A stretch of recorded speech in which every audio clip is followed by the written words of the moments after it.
কিন্তু কোনো কিছুরই সমাধান হবে না ততক্ষণ পর্যন্ত যতক্ষণ পর্যন্ত ফ্যাসিবাদের পতন না হবে। আর সে কারণেই আমির খসরু থেকে শুরু করে বিএনপির নেতারা মনে করে কেউ কেউ যে আপনাদের এই আন্দোলন শুধুমাত্র নয়, এই আন্দোলনকে আমরা যেমন সমর্থন করি, পাশাপাশি আপনাদেরকে এই ফ্যাসিবাদের বিরুদ্ধে ভোটাধিকারের পক্ষে লড়াই করতে হবে। এটা তো অন্যায় কিছু না। বাংলাদেশের সকল মানুষ যুক্ত হয়ে গিয়েছে। এই দাবিটার উপরে যদি তারা টর্চার করে, আমি মনে করি হিতে বিপরীত হতে পারে। তবে আওয়ামী লীগের উপরে আমার বিশ্বাস নেই। তারা যে টর্চার করবে এটা আপনাকে অপেক্ষায় থাকতে হবে, দেখতে হবে। সে কারণেই তারা ভয়ভীতির সৃষ্টি করে বাংলাদেশে সুস্থ শরীরে প্রবেশ করে আবার কিন্তু তারা এ মাথা থেকে ও মাথা যাবে। এই কথাটা অপ্রিয় হলেও সত্য। এখন ভারত বিরোধী ক্যাম্পেইন আমার চলমান থাকবে। আমি এই ট্রেন ঢুকতে দেব না বলছি, কিন্তু পারবো না তো ঠেকাতে। কেন পারবো না?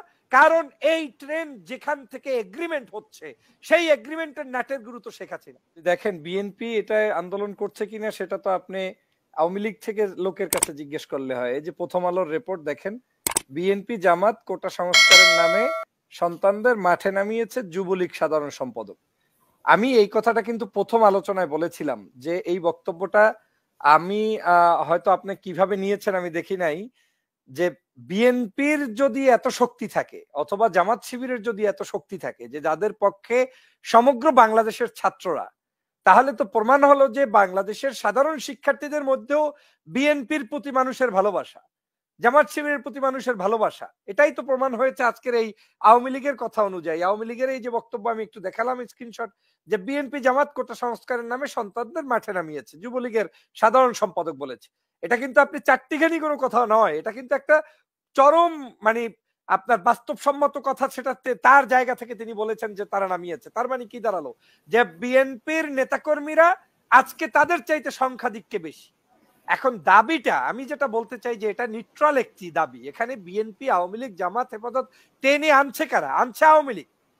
আমাদের একজন দর্শক প্রশ্ন করেছিল যে ছাত্রদের ভোটের আন্দোলনে প্রস্তুত হতে হবে। হ্যাঁ, এটা একেবারে আপনি যেটা বলেছেন আমির খসরু মাহমুদ সত্য কথা বলেছে। কারণ ছাত্ররাই সকল অধিকার আদায়ের জন্য লড়াই করেছে। ছাত্ররা যদি এমন হতে পারবে না যে ছাত্র সে শুধু ছাত্রের ওই বই পুস্তক কবে পড়বে, লাইব্রেরিতে কবে যাবে, আর কয়দিন তার ভার্সিটি খোলা থাকবে এটা নিয়ে আন্দোলন করবে না।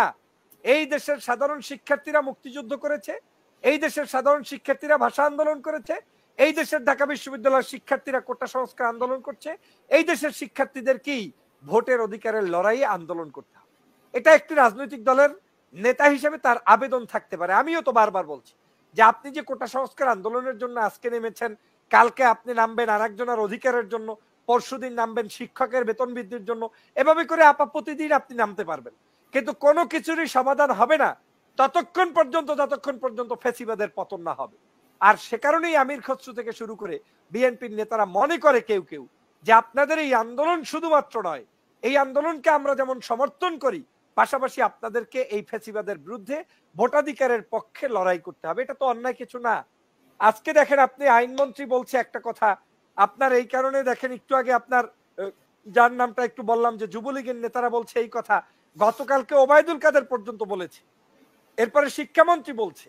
তাহলে প্রমাণ হচ্ছে যে বাংলাদেশের এই আন্দোলনটাকে সম্পূর্ণভাবে আবার আরেকটি, আমার যেটা ভয় হচ্ছে আপা, হয়তো 2-4 দিনের মধ্যেই শুনতে পারবেন এ ধরনের কোনো দুর্ঘটনা ঘটে কিনা, যে বাংলাদেশে এই যে ওরা একসাথে কথা বলছে এই ধরন থেকে আমি অ্যানালাইসিস করছি, তাদের এই বক্তব্য থেকে আমার মনে হয় আগামী 2-4-5 দিনের মধ্যে অথবা 2-1 দিনের মধ্যেও হতে পারে, যদি এই আন্দোলন চলমান থাকে তাহলে তারা এটার উপরে কোনো একটা টর্চারিং এ যেতে পারে। এই সরকার সেই টর্চারে যাওয়ার জন্যই মূলত জামাত শিবির ট্যাগ লাগাচ্ছে, বিএনপি হেফাজতের ট্যাগ লাগাচ্ছে, লাগিয়ে তাদেরকে যে কোনো মূল্যে এটা করবে। আর এখনো যারা এখানে আছে তাদেরকে গতকালই ছাত্রলীগ ভয় দেখিয়েছে, সভাপতি বলেছে আপনাদেরকে চলে যেতে হবে, অনেকে তো নির্দেশ দিয়েছে কথা না শুনলে পদপদবি বাতিল হয়ে যাবে। এই ধরনের নির্দেশনা আসার অর্থই হচ্ছে যে এটাকে একটা পর্যায়ে গিয়ে কোণঠাসা করতে চায়। কিন্তু আমার মনে হচ্ছে এই কোণঠাসা টিকবে না, কারণ এখানে সাধারণ শিক্ষার্থীরা যুক্ত হয়ে গিয়েছে, অভিভাবকরা যুক্ত হয়ে গিয়েছে, বাংলাদেশের সকল মানুষ যুক্ত হয়ে গিয়েছে। এই দাবিটার উপরে যদি তারা টর্চার করে, আমি মনে করি হিতে বিপরীত হতে পারে। তবে আওয়ামী লীগের উপরে আমার বিশ্বাস নেই। তারা যে টর্চার করবে এটা আপনাকে অপেক্ষায় থাকতে হবে, দেখতে হবে। সে কারণেই তারা ভয়ভীতির সৃষ্টি করছে। কিন্তু একটা পর্যায়ে গিয়ে যেটা আমার দেশের জন্য ক্ষতি, সেটা আপা আমি প্রথম রাউন্ডে আলোচনা করেছি, এই কোটা সংস্কার অবশ্যই চাই। কোটা ভিত্তিক কোনোভাবেই শিক্ষা ব্যবস্থাটাকে ধ্বংস করা যায় না। এখানে কোটা দিয়ে আওয়ামী লীগ তার নিজের রিক্রুটমেন্ট করবে, এটাই তাদের প্রমাণ। আপনি এখন বর্তমান সময়ের আরেকটি বিষয় জানার চেষ্টা করেছেন যে চায়না সফরের পর থেকে মানে বিভিন্ন ধরনের বক্তব্য। আমি আসলে এই বক্তব্যগুলোতে গা ভাষা মতামত দিতে চাই না। এই চায়না সফর করবে, আমেরিকা আসবে, ইউরোপ আসবে, কানাডা আসবে, আজকে অমুকে আসবে, কালকে অমুকে আসবে, শেখ হাসিনা 3 দিনের কাজে 5 দিনের জায়গায় 3 দিন করলো কেন, 2 দিন করলো কেন, এর অনেক বিশ্লেষণ থাকতে পারে। কিন্তু কোন বিশ্লেষণই আপনার হাতে ইমিডিয়েটলি কোনো অ্যাকশন আছে কিনা। আজকের এই বিশ্লেষণ করলেন, এতে শেখ হাসিনা আরো 5 বছর ক্ষমতায় থাকলো, তো এই বিশ্লেষণের ফায়দাটা কি? তাকে অপমান করুক, অপদস্থ করুক, আমেরিকা পাত্তা না দেখ, ইন্ডিয়া তাকে মানে লাল গালিচা কি দিয়েছে দেয় নাই, এ নিয়ে বিশ্লেষণের মধ্যে আপনাকে আওয়ামী লীগ রাখবে। এই কারণেই তারা পদ পদবি ওই কোনো জায়গায় 4 দিনের জায়গায় 3 দিন, কোনো জায়গায় 3 দিনের জায়গায় 5 দিন, এটা তাদের একটা কোর্স ওয়ার্ক। হ্যাঁ, এখন অবশ্যই রাষ্ট্রীয় জায়গায় আপনি যারা সঠিক বিশ্লেষণ করছে তারা অনেকটা বিবেচনা করছে, যেমন আপনার 5,000 কোটি টাকাও যদি আপনার বাংলাদেশে ওই দেশি মূল্যেরও এই দেশে ডলার ইনভেস্ট করতো তাহলেও একটা হতো। এখন যেটা শুনেছি যা দিচ্ছে তাতে 1,000 কোটি টাকা মূল্যের সম্পদ তাদের দেশের মানে মানে কি বলে কারেন্সি থেকে আপনাকে পে করার। হ্যাঁ, 100 কোটি মানে 100 কোটি টাকা না, 100 কোটি ডলার না, যেটা সম্ভবত 1,000 কোটি টাকার মূল্যের আপনার এখানে আসার কথা। 1,000 কোটি টাকা মানে কারেন্সি চেঞ্জ করলে আমার 1,000 কোটি টাকা এখানে হবে। এটা হচ্ছে বাংলা কারেন্সিতে হবে, সেটা ওই দেশের যে কারেন্সি হোক। তাহলে 1,000 কোটি টাকা এক প্রাইম মিনিস্টার চায়নার কাছে যাওয়ার পরে প্রাইম মিনিস্টার এক্সপেক্ট করতেছিলেন 5 থেকে 7,000 কোটি টাকার কোনো একটা বরাদ্দ যে কোনো মূল্যে এখানে নিয়ে আসবেন, কিন্তু সেটাতে তিনি ব্যর্থ হয়েছেন। হতে পারে যেটা একটু আগে আমাদের এই সম্ভবত নাজমুল হাসান কলিমুল্লাহ স্যারও বলার চেষ্টা করেছেন, যে বা পীরজাদা হারুন ভাইও বলার চেষ্টা করেছেন, সেখানে এসেছে যে আপনাকে নীতি একদিকে থাকতে হবে, দুই দিকে নৌকায় পাড়া দিয়ে আপনাকে সেখানে অবশ্যই গরমিল একটা কিছু হবে। যেমন গত কয়েকদিন আগে আপনাদের ওবায়দুল কাদের সাহেব একটা মন্তব্য করেছেন যে ভারত আমাদের রাজনৈতিক বন্ধু আর মানে চায়না আমাদের কি বলে সাহায্যের অর্থনৈতিক ইকোনমিক্যাল বন্ধু।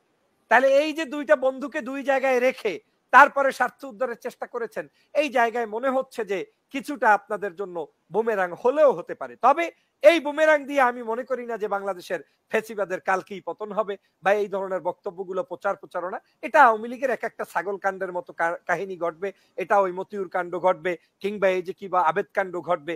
এই কাণ্ড কীর্তির মধ্যেই কিন্তু দেখেন অলরেডি 5 মাস শেষ, if I am not mistaken. জানুয়ারিতে ইলেকশন শেষ হয়েছে, এখন কি এপ্রিল চলে, মানে ফেব্রুয়ারি মার্চ, হ্যাঁ 3 মাসের উপরে, মানে জুলাই, এই যে 5-7 মাস চলে গিয়েছে। তাহলে এভাবে করেই সময় শেষ হয়ে যাবে। এই ফেসিবাদের পতন ঘটাতে হলে কারো আশায় বসে থাকার দরকার নেই। চায়না কবে টাকা দিবে না, কারেন্সি কবে শেষ হবে না, বাংলার মানুষকে জাগতে হবে। যেমন আপনি আন্দোলন সংগ্রাম করে সবার আগে শেখ হাসিনাকে নামাতে হবে। এই যে বাংলাদেশে এখন ফর এক্সাম্পল আপনি ট্রেন, আপনি কি মনে করেন এখানে সবাই সুদীজন এবং বিজ্ঞজন শিক্ষিত মানুষ আছেন? আমি মনে করি যে ভারতের ট্রেন বাংলাদেশে সুস্থ শরীরে প্রবেশ করে আবার কিন্তু তারা এ মাথা থেকে ও মাথা যাবে। এই কথাটা অপ্রিয় হলেও সত্য। এখন ভারত বিরোধী ক্যাম্পেইন আমার চলমান থাকবে। আমি এই ট্রেন ঢুকতে দেব না বলছি, কিন্তু পারবো না তো ঠেকাতে। কেন পারবো না? কারণ এই ট্রেন যেখান থেকে এগ্রিমেন্ট হচ্ছে সেই এগ্রিমেন্টের নাটের গুরু তো শেখ হাসিনা। তিনি যদি এগ্রিমেন্ট করে থাকেন তাহলে সেটাকে আর্মি দিয়ে হোক, পুলিশ দিয়ে হোক, হেফাজতের মতো লগি বৈঠা পিটিয়ে হত্যা করে হোক, ওই ট্রেন ঢুকাবে। আমি নরেন্দ্র মোদীর বিরুদ্ধে 20টি লাশ বাংলাদেশে শেষ হয়েছে। বলেন কওমি হেফাজতের আলেমরা 20 জন মারার পরেও নরেন্দ্র মোদীর ফ্লাইট বাংলাদেশে আসা বন্ধ ছিল কিনা? না, তাকে বাংলাদেশে এনেছে। এভাবে করে প্রত্যেকটা ইস্যুতে রাষ্ট্র যখন আপনাকে চরম মাত্রার সন্ত্রাসী হয়ে যায়, তিনি যখন আপনাকে আমি বললাম কি একটা উদাহরণ দিয়ে যে বাংলাদেশে এখন কোটা সংস্কার আন্দোলন চলছে, দেখতে তো খুব সুন্দর মনে হচ্ছে, শাহবাগ দখলে চলে গিয়েছে, এই হয়েছে। ডু ইউ থিঙ্ক দ্যাট এখন যদি তাক করে গুলি উইদিন 30 মিনিটস আপনার এই শাহবাগে মানুষ রাখতে পারবেন? আর রাখবেনই বা কেন? মানুষের মূল্য নাই, জীবনের মূল্য নাই। এই ফ্যাসিস্ট এই জিনিসটাকে এস্টাবলিশ করেছে। সেজন্য যেটা করতে হবে, দলমতের ঊর্ধ্বে উঠে সবাইকে মিলে নেমে তারপরে এই ফ্যাসিবাদের পতন নিশ্চিত করলে তখন আপনি বলবেন যে ভারত থেকে 50 কেজি পেঁয়াজ আনবো না 20 কেজি পেঁয়াজ আনবো। এবং এটাও কোনোদিন হবে না, আমি আবারও বলছি, অবাস্তব অপ্রিয় সত্য কথা হলেও, যে কোনো সরকারই আসুক ভারতের সাথে সম্পর্ক 0% কোনোদিন যাবে না। এটাকে হইতে পারে এখন আওয়ামী লীগ আছে 100%, বিএনপি আসলে এটাকে হয়তো সমন্বয় করে 60% 50% একটা সম্পর্কের জায়গায় আনবে। কারণ এখান থেকে আপনার অনেক কিছুই আসবে, অনেক কিছু যাবে।